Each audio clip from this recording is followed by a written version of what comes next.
And Arnie Slot, and Rachel says it here. Big up, Rachel. Thank you for tuning in. Said Arnie Slot broke down what we've all been saying for over a year. And listen, I think every manager in the Premier League could sit there and explain how to beat Man United in very simplistic terms. I think they're all coached and able to do that. But we as fans have been talking about it. Rivals have been laughing about it. And this is why I don't think he's got a long sell-by date when it comes to Ineos, because I just believe that now, last season, we had marketers, bankers, and financial executives managing somebody whose job was to manage a football team.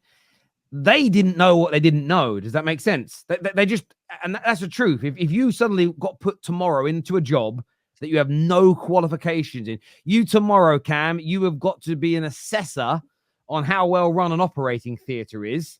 You are going to kill some people. People are going to die, right? Because you don't know what you're doing. I don't even know what that is. I don't even know that's a real fucking job. I just made it up, to be honest with you. But it must exist. There must be someone that goes around to hospitals and assesses health and safety. There must be someone who does that. Your mum's a nurse, KJ. Ask her. But the point is, we didn't have. I just think the football people at our club now are going to look at this. They're going to see this a mile away. And they're going to be on him. And I think that if he doesn't make the changes and he doesn't make the improvements, that's why I can't see him lasting. Because for me, it's not even the winning. It's not even the winning or losing. It's not the winning or losing for me. It's the performances we should be focusing on the most. Terry, can I ask you? Don't you think that's dangerous to do? If you've got a manager in and he's playing the football he wants to play, and then you're asking him to change what he believes in, are you not just delaying? I don't think it's asking to change what he believes in per se. I get that. I think it's an adaptation because I don't think he needs a huge overhaul. I think he just needs he needs to either go to 4-2-3-1, but use a double pivot where they're next to each other, or he needs he's kind of 2 8s, or he's 8 and he's 10, whatever we want to call him. Though, aren't you? But I think we're asking him to change a slight approach. I think that because again, I feel like when people say what's somebody's style of play, it's become one of the biggest buzzwords in football. I mean, what does that even mean anymore? Essentially, teams play on the counter. They play with wing play. They can be direct, or they can play sort of tiki-taka, possession-based football. They can play possession football, but also be direct in the attack. But it's kind of variations of the same thing. I just look at it and go, we struggle to maintain possession because there's this massive hole between attack and defense because the midfield splits the way that it does. I don't think you have to change somebody's overarching philosophy to address that problem. It's about the positioning. The position players take up on the pitch isn't necessarily your overarching tactics of the game. They don't dictate everything. And that, for me, is the issue here. It's like having a boxer who's great at ducking, diving, bobbing, weaving, can go on the inside and outside. But if he has a habit of whenever he throws like a jab cross, that he leaves himself open to get knocked out on his jaw, you don't have to change his entire fighting style. You just need to make sure that he's protecting his draw on that particular move. And you work on, and this is what I would expect Ten Hag to be doing, working on the system to go, I want to get the best out of it. Surely the coaches, everyone can see it. The players' faces tell you they can see it. I actually think it's one of the reasons the attack doesn't get better.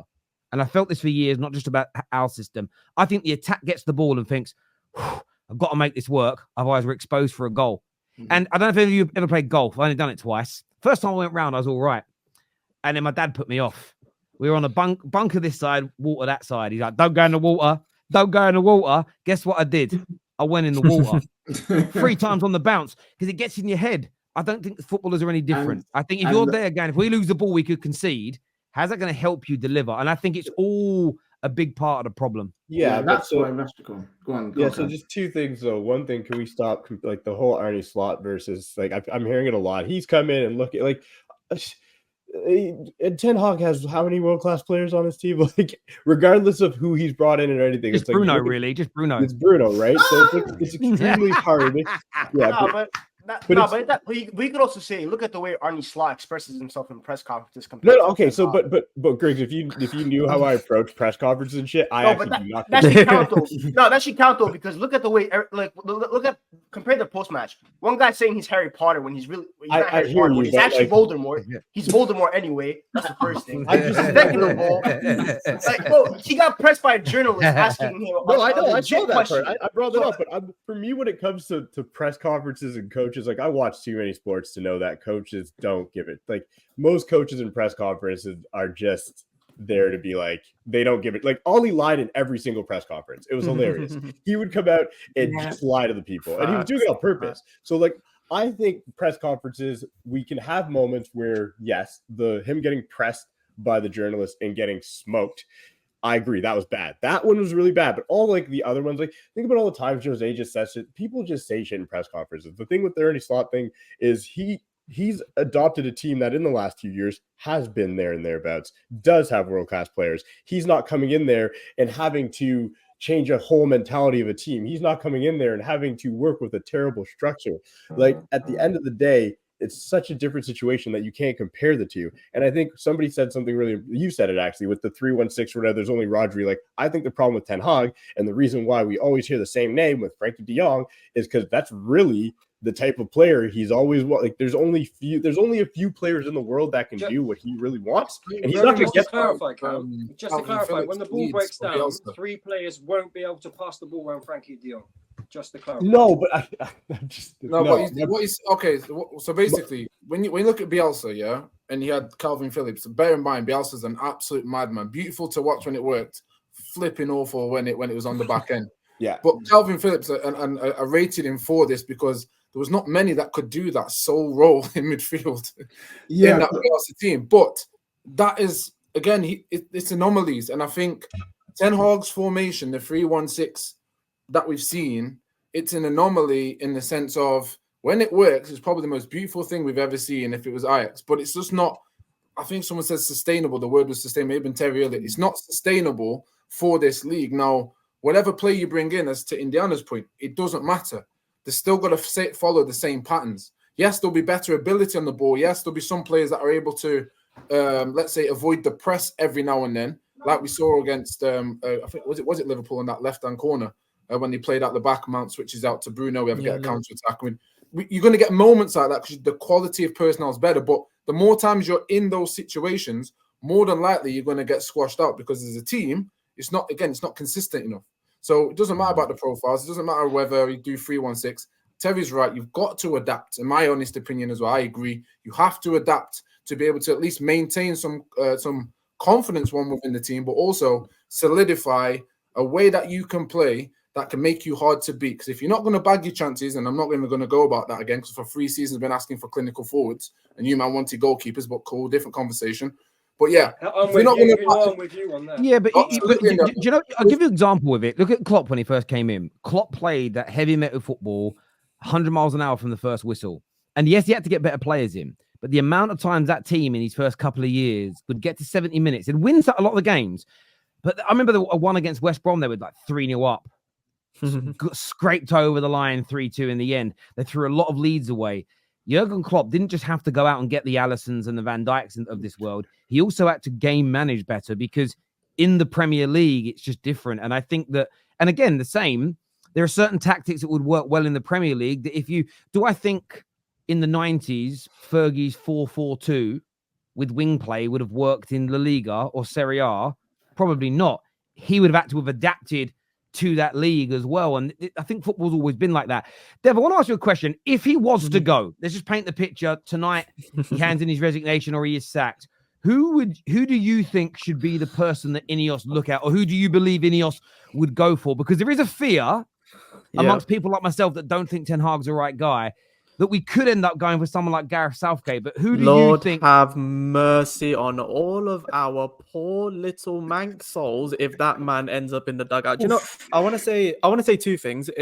I'll answer your question and it will kind of lead on to that. But I kind of think that there is a bit of context that we need with everything, because no one can go wholly one way or wholly the other. I'm of the camp that it hasn't felt this unsettled under a manager in a while. Like, there's so many different things that we've had to contend with on the pitch and off the pitch. I talked earlier about injuries last season, but that was a big problem.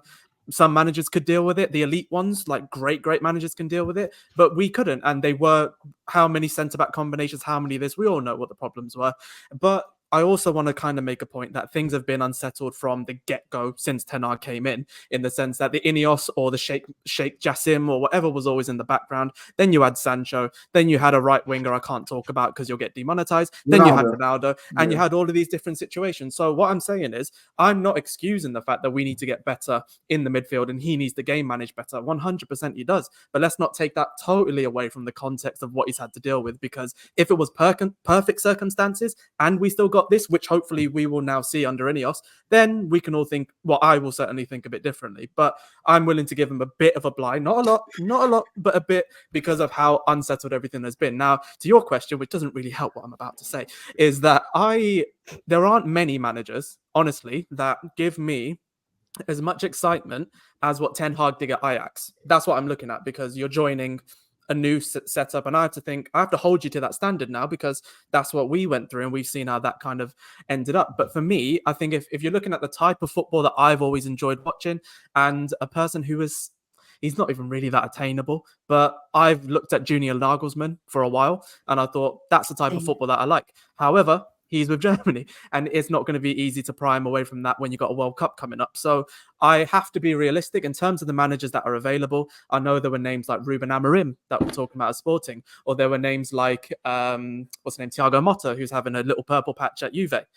They're not giving me as much satisfaction or as much confidence as what Ten Hag did at Ajax, and that's the standard I'm holding them to. So honestly, I don't know. Nagelsmann would be my number one, but I don't think he is attainable at that level. Everyone says Zidane. He's publicly rejected us a few times. I think we have to be realistic. If we can go for Nagelsmann, great. Otherwise, none of these managers are giving me that.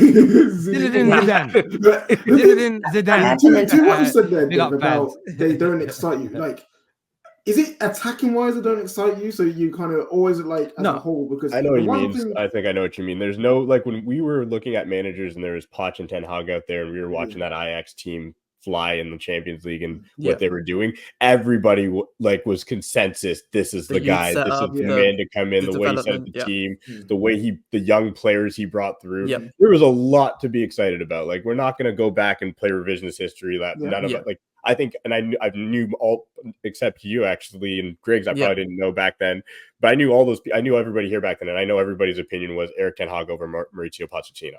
That was it, right? And especially you, Sunshine. Like you were heavy on Ajax. So for me, yes, things have gone sour and south. But I get what you're saying. It's like I look at the managers out there, and I said it before, and the manager. There's two managers that I would take. People are going to laugh at one, and one of them I think is much more viable now that we have three great center backs. Probably is Thomas Tuchel. At the end of the day, we have three. Like we have the players that he can work with. I think he's another manager. If you bring him in, he's going to want to play his style of football, and three at the back is going to be a thing. So you've got the Lit, you've got Lisandro Martinez, you've got players that he can work with. Everyone's saying Nagelsmann. He's not going to leave before World Cup. That's just, I'm sorry. Like, you got to get your. He stayed because he wants to represent them at the World Cup. He'll leave after that if he's available. Go for him. And then the other one is Thomas Frank. That's like you've been on him, minute. I actually think Thomas Frank can come into United. Cam's got like a crush on Thomas Frank. I think it's long hair. I like the way Brentford plays direct football. I think they're solid defensively. They don't play. I personally, I'm not a huge style of football person. That's just not who I am. I didn't play the sport, so it's tougher for me to get in that space where I played other sports. But when I watch football, I think about the things that help a team be successful. And I look at Brentford, and with what he had to work with, he figured out a great defensive setup, and he's very direct. His players score goals in direct methods, and that's what I did like about Ollie, where it comes down to like the whole ticky-tacky stuff. Like, we don't have those players, and we're so far away from being able to play high possession football. You need to find a manager who can win in other ways. And Thomas Frank, for me, has managed with, like, let's be honest, when Brentford came up, there's no way we all would have said 5 years or however many years it's been now that they would still be here. And we're all saying there's no chance of them being relegated. Like, we're not even thinking about them going down. So you bring a manager that's had to deal with a situation like that into the riches of Man United and the structure, I'm curious what he could do. That's it could go one or two ways though. He could either be the guy who's really good with a shitty team and had like less pressure, or he could come in and be like, oh my god, this is what it's like to have the only issue that's one of the issues I have with Thomas Frank, the whole pressure thing, small manager. But the other thing is we saw it with Ollie. Now Ollie did it in such a way that, hey, listen, I was smiling when we had a counter attack. Man was like, we scoring a goal, or at least we're getting a shot off. Like I knew, but with that, we still saw the issues against low blocks, against sometimes against big teams. And I feel with Thomas Frank again, that transition from or your style of countering is good, but now you need to go to Sheffield United and dominate the ball. Can he successfully do that? I'm not too sure. Maybe, but again, it comes down to I be really honest? What? Sorry, go on, Indiana. Drop bars, bro. Sorry, it's only really quick. No, do you think, man? I don't really want to go from dealing with Ed Woodward and the Glazers to Ineos coming in, bringing in the best in class in every department and going, yes, Thomas Frank. Like, you lot can think what you want. Like, I'm sorry, like I'm in my 30s. I've had a fucking enough. That's true. My rationale, I did not say he was best in class. No, I never said that. I'm not saying you did. But if they're bringing in best in class, which is why I think they'll probably get rid of Ten Hag. I'll be honest with you. I just don't think he is. I just don't think he's there. Yeah, but it has to be. For who though? Where I was going. No. Do you know the beauty of this? The beauty of this, as Manchester United fans, for the first time, we can turn around and we can say, actually, we don't want to pick the fucking manager. We don't. But I was going to say, I actually think.